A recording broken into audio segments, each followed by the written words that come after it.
नवंबर दिसंबर में मंदिर मस्जिद विवाद को लेकर ये 3 जगह सुर्खियों में रही। संभल में तो विवाद हिंसा तक पहुंच गया।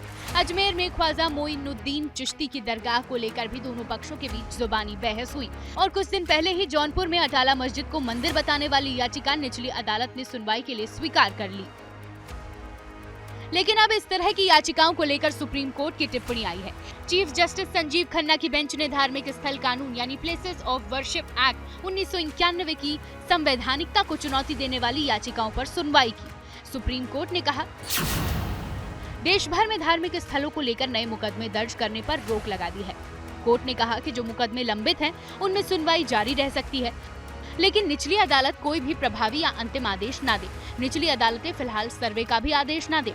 अदालत ने केंद्र सरकार को 4 हफ्ते में लंबित याचिकाओं पर जवाब दाखिल करने को भी कहा है। पिछले कई सालों में टेम्परेरीली सही, यानी कि कुछ समय के लिए ही सही, संविधान की गरिमा को, जो संविधान चाहता है देश की सुप्रीम कोर्ट से, उसको रखा है। इस फैसले का हम स्वागत करते हैं।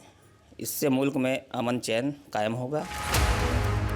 अदालत के इस आदेश के बाद हिंदू पक्ष के वकील विष्णु शंकर जैन ने कहा, हम काशी, मथुरा और दूसरे धार्मिक स्थलों की मुक्ति के लिए लड़ते रहेंगे। दूसरी तरफ मुस्लिम धर्म गुरुओं और मौलानाओं ने सुप्रीम कोर्ट के फैसले का स्वागत किया। मैं वेलकम करता हूं इस डिसीजन का। सुप्रीम कोर्ट के द्वारा अमन की नई पहल शुरू की गई है। एक सेहतमंद मुल्क की अलामत के लिए सुप्रीम कोर्ट का बेहतरीन फैसला है।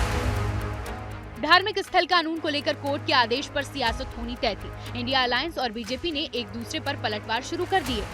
अच्छा फैसला है, कम से कम इस पे दंगे नहीं होंगे, लोगों की जानें नहीं जाएंगी और गैर ज़रूरी जो 600 साल पहले, 700 साल पहले, ये क्या मुल्क को आगे लेके जाएंगे या फिर क्या करेंगे हम लोग? भारतीय जनता पार्टी ने हमेशा कानून का और संविधान का पालन किया है। तो भारतीय जनता पार्टी के किसी नेता ने ये नहीं कहा कि चलो भाई मस्जिद को गिरा दो।